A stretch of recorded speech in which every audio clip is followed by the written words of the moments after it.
Je m'appelle Natacha Lagarde. Je suis la propriétaire des Sucreries DL, une érablière située à Lac-et-Chemin au Québec, et je suis ambassadrice.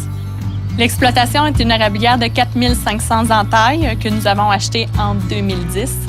On exploite ça en famille à l'année qu'on réussit à vendre. On l'exploite au printemps, comme toutes les autres érablières. Moi, en fait, quand on m'expliquait une érablière, je voulais savoir de quoi ça avait l'air. Mon conjoint connaissait déjà ça pour pouvoir faire des projets et travailler avec des gens qui avaient des érablières. Donc, on est venu en visiter et j'ai eu le coup de foudre. En fait, ambassadrice, c'est la contraction de deux mots. La contraction de culture et ambassadrice. Quand quelqu'un est ambassadeur de quelque chose, ça veut dire qu'il en fait la promotion et qu'il aime ça, pouvoir en parler, faire connaître. Donc, c'est faire connaître l'agriculture, d'en parler, que les gens puissent connaître. En fait, qu'est-ce qui motive de pouvoir faire de l'agri-promotion? C'est faire la promotion de l'agriculture. C'est le plus beau métier du monde. C'est un métier qui existe depuis la nuit des temps. On connaît plus ou moins nos agriculteurs, leur réalité. Les gens, finalement, ils savent qu'ils sont là pour nous nourrir, ils sont là pour nous apporter quelque chose qui provient de la terre. Mais qu'est-ce qu'on connaît d'eux, plus ou moins? Qui sont-ils? Je trouve ça important que les gens nous connaissent et puissent savoir notre réalité. En fait, nous, c'est important d'être positif selon l'agriculture.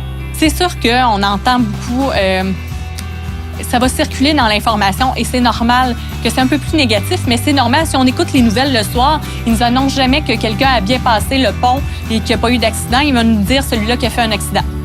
Donc, si on regarde, et c'est sûr que c'est ça qui est plus véhiculé, mais c'est la même chose. Là, quand on a une nouvelle agricole, il y a des bonnes nouvelles. Mais moi, je trouve ça important. Moi, j'ai été élevée comme ça. Regarde le positif, là. Donc, je dis tout le temps aux gens, allez-y, n'hésitez pas d'aller sur les réseaux sociaux. Faites-le. Ça permet de pouvoir faire connaître l'agriculture d'une autre façon, finalement. À un moment donné, je dis tout le temps, publiez avec votre cœur ce que vous allez écrire. Donc, en fait, quand on a décidé de partir le blog Agrimum, c'est comme ça, on fait la gestion de tout ça et donner la voix aux gens pour qu'ils puissent s'exprimer autrement.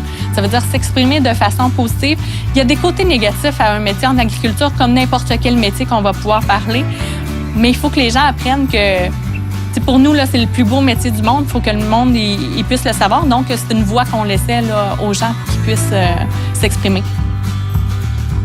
En fait, le seul et unique conseil que je pourrais donner à un ambassadeur, quelqu'un qui veut faire de l'agri-promotion, la promotion de l'agriculture, c'est d'être passionné quand il parle.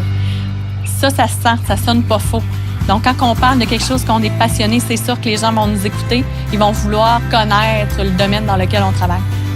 Donc, on va rencontrer plein de défis quand on fait de la promotion de l'agriculture, que ce soit des choses que les gens ont entendues qui sont drôles. Des fois, on a des faits cocasses.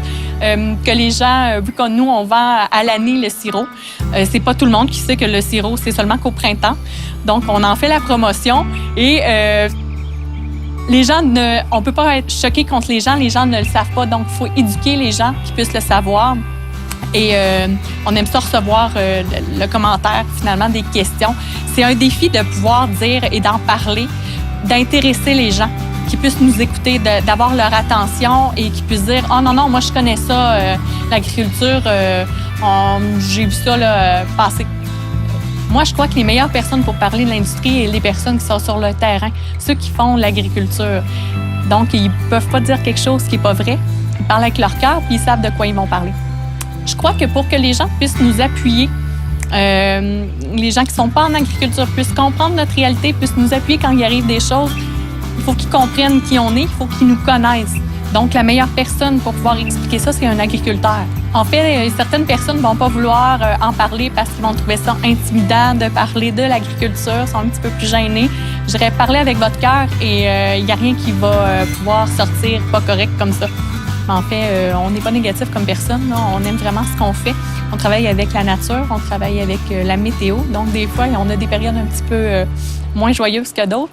Mais c'est un défi de capter l'attention des gens pour pouvoir leur parler d'agriculture.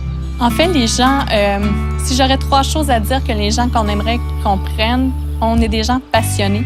On est des gens qui aiment ça, notre métier. On aime ça en parler. On aimerait ça que tous les gens comprennent notre réalité,